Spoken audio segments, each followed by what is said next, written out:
ओम शांति। 1 अप्रैल 2022 के ज्ञानामृत मासिक से यह लेख है। संपादक की ओर से उनके लेख का टाइटल है आध्यात्मिक पुरुषार्थ में तीव्रता की विधि। आध्यात्मिक पुरुषार्थ के पथ पर पुरुषार्थी अनेक प्रकार की अवस्थाओं में से गुजरते हैं। कुछ एक पुरुषार्थी ऐसा अनुभव करते हैं कि उनकी अवस्था में कोई विघ्न उपस्थित नहीं होते हैं, अर्थात काम क्रोध आदि विकारों के संकल्प उनके मन में उद्विग्न नहीं होते। इसी से वे आत्मिक संतुष्टि के साथ चलते रहते हैं। वे कहते हैं, हम कोई विकर्म तो करते नहीं है, ईश्वरीय ज्ञान के सभी नियमों का भी हम पालन करते हैं, अंत हम तो ठीक है। और शिव बाबा भी जानते हैं कि हमारी अवस्था अच्छी है, परंतु उन्हें मालूम होना चाहिए कि स्वयं शिव बाबा ने ही समझाया है कि यदि विघ्न ना हो परंतु पुरुषार्थ श्रेष्ठ ना हो तो यह भी आलस्य की निशानी है। हमारा पुरुषार्थ तो ज्ञान, योग, दिव्यता तथा सेवा इन चारों पक्षों में उच्च होना चाहिए, केवल एक दो पक्षों में नहीं। अंत हमें अपनी अवस्था के साथ साथ यह भी देखना है कि हम सतयुगी पवित्र सृष्टि की पुनर्स्थापना के कार्य में अर्थात सेवा पक्ष में सहयोगी कहाँ तक बने हैं। यदि हम उमंग उल्लास से पूरी तरह सहयोगी नहीं है तो भी हम माला के समर्पित मन के नहीं बन सकते। इस बात को अच्छी तरह समझकर हमें मिथ्या संतुष्टि से निकलकर अब खूब मेहनत करनी है।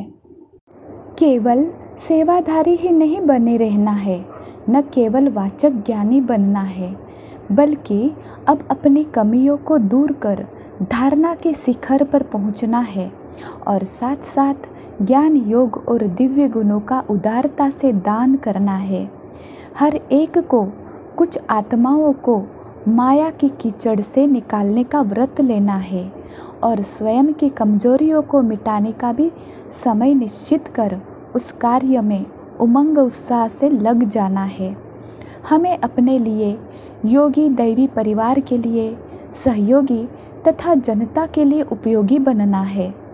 अभी आपातकालीन परिस्थिति चल रही है, इससे यदि अन्य किसी प्रकार जनता की ज्ञान सेवा नहीं हो सकती तो साहित्य द्वारा ही उन्हें ईश्वरीय संदेश पहुंचाया जा सकता है।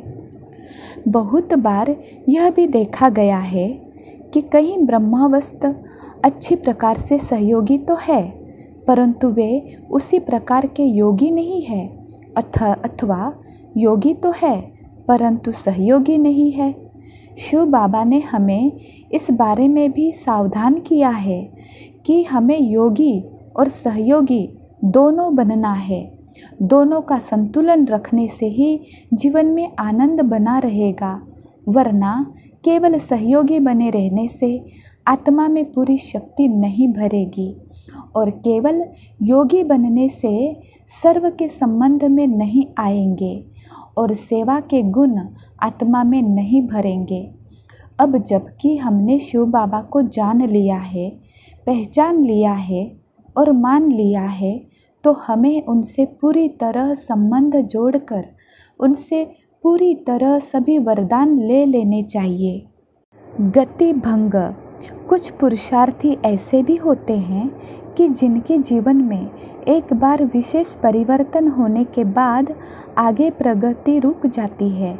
ऐसी अवस्था को देखकर वे हतप्रभ हुए हैं। ईश्वरीय चिंतन में लगने की बजाय अपने जीवन में आई इस जड़ता से चिंतित हो जाते हैं। परंतु शिव बाबा ने तो हमें सभी अवस्थाओं के बारे में बता दिया है कि इनके कारण क्या है और इनके कैसे पार करना है। हम शिव बाबा द्वारा बताई गई उन अनमोल युक्तियों को आचरण में ही न लाए तो वह बात दूसरी है। जीवन में परिवर्तन और प्रगति तो सहज है, परंतु हमारे पग भी तो प्रगति के पथ पर बढ़ते चले, तभी तो हम पुरुषार्थ की पराकाष्ठा अथवा परिपक्वता की प्राप्ति कर सकते हैं। जबकि प्रकृति में भी परिवर्तन सहज ही आ जाता है। वह गर्म या नरम हो सकती है, फैल भी सकती है, सिकुड़ भी सकती है। तो पुरुष अर्थात आत्मा में दिव्य गुणों का प्रादुर्भाव रूपी परिवर्तन होना कठिन क्यों है? अंत देखा जाए तो श्रेष्ठ परिवर्तन न होने का कारण यह होता है कि पुरुषार्थी निज संपूर्ण स्वरूप की स्मृति की बजाय वर्तमान कमियों के चिंतन में समय नष्ट करने की टेर डाल देता है, अथवा दूसरों की कमजोरियों को देखकर कमज़ोर बने रहने में मिथ्या संतोष मान लेता है। अभी हमें यह सोचना चाहिए कि अपनी इस अवगुण की अवस्था का चिंतन भी परचिंतन है, क्योंकि हम स्वयं तो वास्तविक स्वरूप में शुद्ध, दिव्य एवं सर्वगुण संपन्न है, जबकि अवगुण तो मायाजीत अर्थात पराये हैं। अंत अब हमें इस विकृति के कलश को धोकर शुद्ध स्वरूप में आना चाहिए, क्योंकि शिव बाबा कहते हैं कि हम में परिवर्तन न होने के कारण ही विश्व का परिवर्तन रुका है। हमने ही तो बदलकर पवित्र बनकर दूसरों को बदलना है।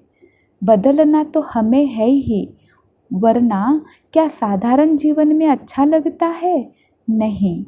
अलौकिक जन्म लेकर भी यदि हम लौकिक ही बने रहे तो क्या लाभ हुआ? अंत हमें ध्यान इस बात पर देना है कि हमारे हर एक कार्यकलाप में अलौकिकता आए, तभी हम संगम युग का अलौकिक अतीन्द्रिय सुख ले सकेंगे, जो सुख सारे कल्प में एक ही बार इसी पुरुषोत्तम संगम युग में ही मिलता है।